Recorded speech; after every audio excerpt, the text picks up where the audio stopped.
Six ways to teach your baby to fall asleep without screaming. Parents go to great lengths to soothe a crying baby and make him fall asleep. Some lie with the baby in their arms and others ride him in the car at night because that's the only way he falls asleep. There are funny videos on the internet of rambunctious babies being instantly put to sleep by running a tissue over their face or rubbing their ears. It's magic, isn't it? I do not even exclude that on some children at the right moment such a trick can work. But in general, there is no way out. We have to put together a quiet family sleep from many bricks. Subscribe, like and watch this video to the end to learn how to put your little babies to sleep.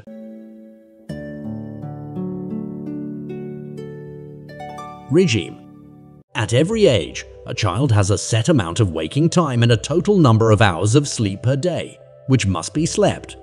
With children up to a year and a half, it is not a matter of a regime tied to hours, but rather a rhythm of sleep and wakefulness, observing which we do not overwork the baby, and he then does not overwork us. We put newborns to bed frequently and let them sleep as long as they want, practically until they wake up to eat. During the first year this pattern will change a lot, and by the end of the year, the baby will be left with 1 or 2 naps totaling 2 to 3 hours. Can you imagine the difference?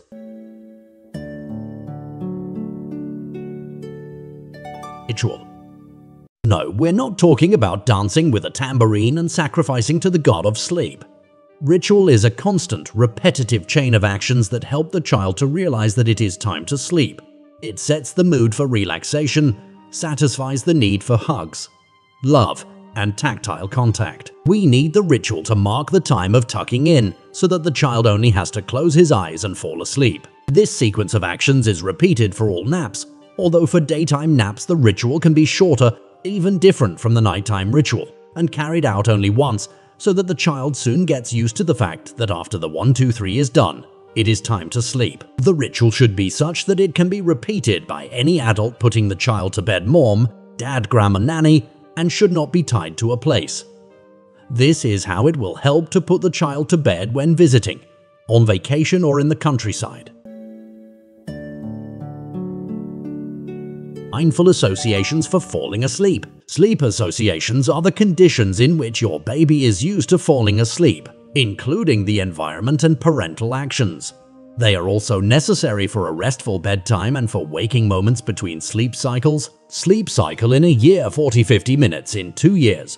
In 2 years, about 1.5 hours, hence the frequent awakenings, exhausting children and parents. If the conditions in which the child woke up are identical to those that helped him or her initially fall asleep, it will be much easier to go back to sleep. Associations come in strong and weak. The strong ones work better, but the dependence on them is also much higher. Strong associations for falling asleep: sucking breast or pacifier, rocking in a stroller, in arms on a fitball, sleeping in motion, eating and drinking, presence and intervention of an adult. Weak sleepy sounds, white noise. Sleepy place, bed, crib, sleepy objects, toy, blanket, sleepy clothes, waddle, pajamas, sleeping bag, sleepy environment, room, temperature, lighting, sleepy posture. If a baby has been rocked to sleep, it will need to be rocked again when waking between cycles. For the same reason babies often sleep breast to mouth, their sleep cycle is short, their sleep is shallow, and they need support in the form of a strong association at all times. Choosing wisely in this case will save parents from hour-long bouncing on the fitball, or having to intervene every 40 minutes. Separation of eating and sleeping. Well, basically, it's about sanity again. If the child falls asleep on the breast and the skill of falling asleep independently is not yet there, then at each end of the cycle at a year, I remind you, it's 40 minutes, we'll need the breast again. So it's better to set up a sequence of sleep, eat, play rather than sleep, play, eat. Realistic expectations. It's about a parent's mindset. You can't anticipate a 1-month-old baby to sleep through the night without waking up. We don't anticipate them to walk and talk either. Sleep organization is a scientific and process-oriented practice. You can't teach a few tricks or fix a child's sleep in a day. However, with consistent sleep practice, everything will eventually improve. Relaxed parents and child.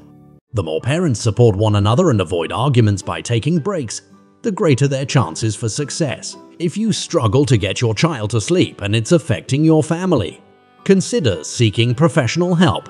Children's brains develop up to 80 by the age of 3, and sleep deprivation before this age can cause problems with cognitive, emotional, and physical development that may persist into the future.